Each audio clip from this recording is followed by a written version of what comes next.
might not have the exact circumstances of this, but there's somebody in your life that is going to sound like her son, okay? And you may identify with her.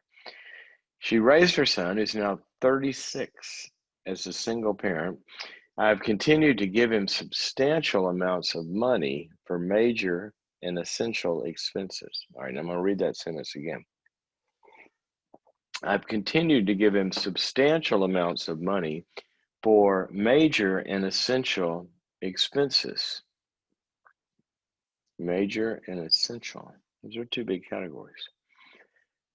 Notice they didn't say random emergencies. It sounds like an ongoing thing, which sounds like a pattern. Okay. They, I'm assuming him and his wife, they lived with us after he lost his job a year ago. Now they're in their own place, but having severe financial difficulties. How do I stop supporting this family without losing relationships? Okay, very, very common experience, because all of you out there who have two things going against you, which are you are loving and responsible. Now put those two together. A caring person who's actually very responsible and takes care of their life and is kind of above the waterline, and you're making it okay. What happens?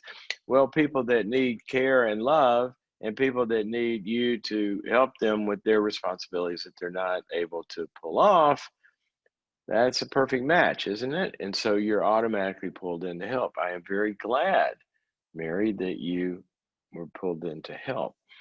I'm very glad that you stepped in this most difficult of occupations, which is a single mother, in my view, or single parent, period. It's a job that's meant for two, and at least two, maybe a village, and doing it by yourself is tough. So you step in, and I'm glad you stepped in. But let's look at how that's being lived out, and maybe some other people can identify with that as well.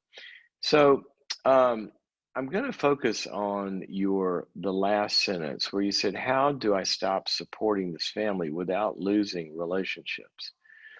Okay, I don't want you to stop supporting this family. Okay? I want you to support this family differently. Okay? Now, you've heard probably me talk about, since you're a member of Boundaries.me, you've heard me talk about the difference between a problem and a pattern. So a problem is, everybody at some point in their life, they're going to run out of cash, and something happens, and in between jobs or whatever, and oh my gosh, I'm going through a hard financial moment. Okay, some people go through several of those, but those are the anomalies, not the way it is.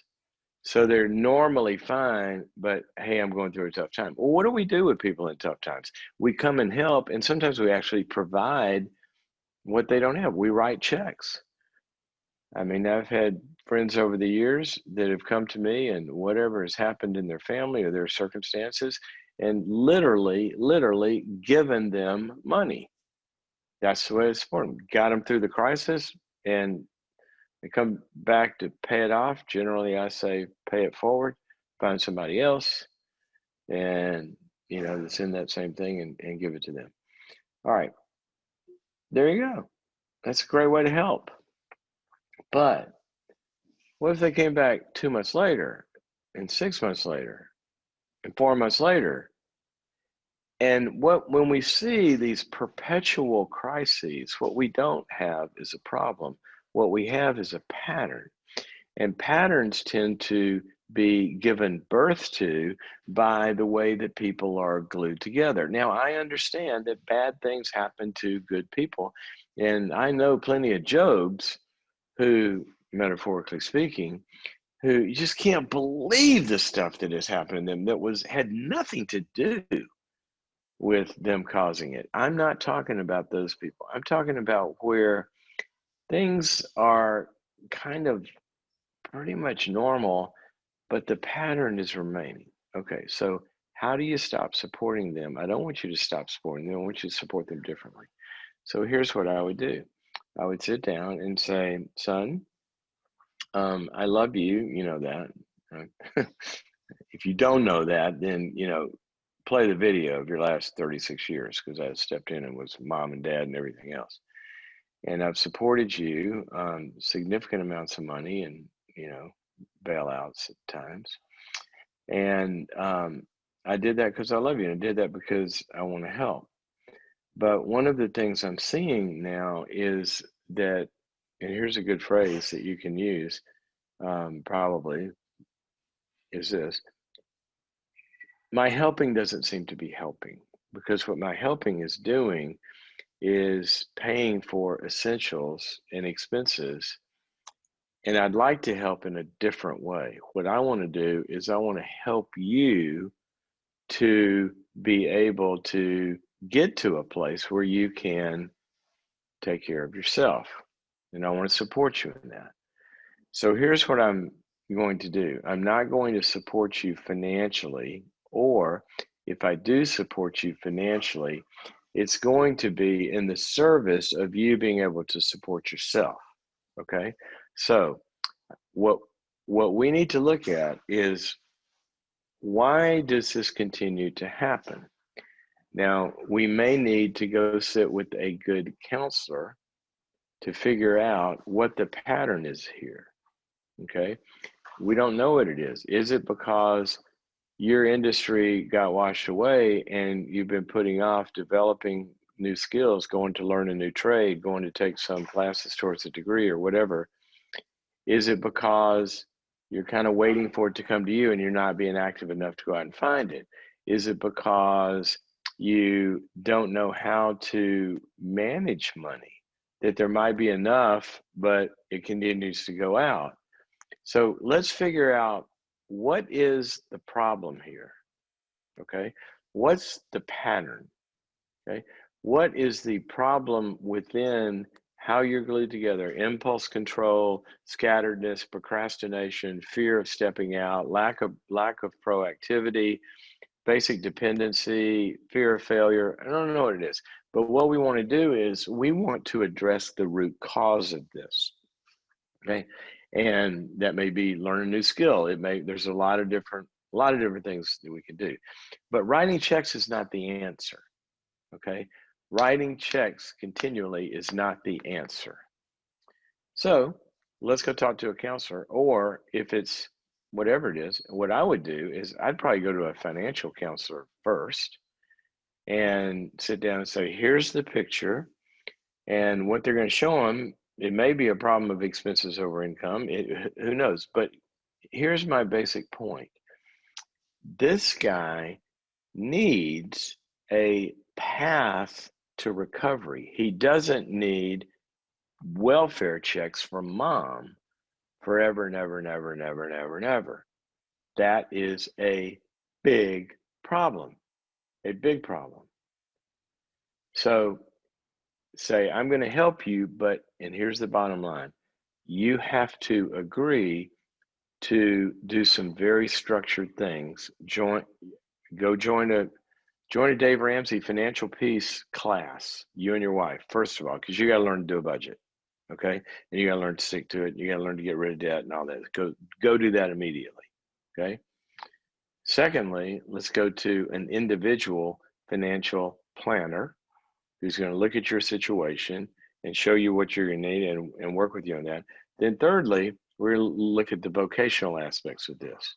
And you're going to become the CEO of getting your vocational life on a plan. Now, I will only help you if you commit to those steps, okay? And that's how we do it. Now, for some of you soft-hearted types, I'll give you just a few quick examples of this from my own life and experience over the years.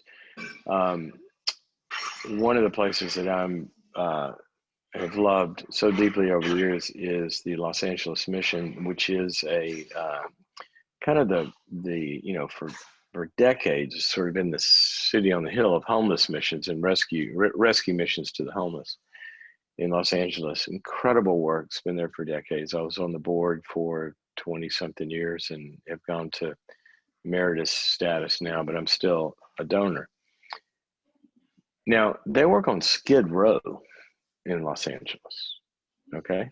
Skid Row. This is where it's bad. All right? Guess what they don't do? They don't go hand out checks. And they are in the business of helping people that have zero money, okay? But they don't hand out checks. What they do, they'll give anybody a meal for the day, but even for the meal, to get the meal, you've got to sit through a talk. And what the talk invites you to is to join a process. To come check in here, live for a year, and we will get you rehabbed, sober, undepressed, and skilled, and then work with you to place you in a job. Okay? That is what it means to care. It's not just writing checks. It's rebuilding people. And you don't want to create a perpetual dependency. Let me give you another example. I do a lot of work with missions and mission organizations and granting foundations throughout the developing world. And in the developing world, as you know, people live on just, 0, 0, 0, right? Here's what those missions do. See, in the old days, go over there and just provide stuff. But then they found, go look up a book by a guy named Brian Fickert, who's an economist, who wrote a book called When Helping Hurts. I think that's the name of it. And what they've learned in the missions world is you don't help when you bring in and just give everybody everything. You literally are not helping. There's nothing wrong with giving food and water and all that kind of stuff, but in fact, I was just on the phone with an organization this morning that, big water project that we're involved in the developing world, building wells. But if there's not an engagement of helping them become self-sustaining, you're not helping. And sometimes helping can hurt. It's called enabling. It keeps people from getting better. So give in the service of helping somebody develop independence. And one of the most difficult things to figure out, you see this, everything I just described, go look at you can see this in families. Oh, he's addicted, we got to bail him out. And then the other parent is, no, he needs to go get a job. So you got to split, right? We're going to support or not support. A lot of times you hear this in political debates. People should pull themselves out of their bootstraps. No, let's give entitlement programs that take care of everything. They're like on the opposite ends of the spectrum. What works, okay, what research shows it works, what experience shows it works, is neither one of those extremes. Handouts don't get somebody, except through a crisis, to something sustainable and thriving. Neither does you're on your own, buddy, pull yourself up by the bootstraps. That doesn't help either. What helps is support in helping them go down a path to achieve independence. So that's what I would like for your help to look like.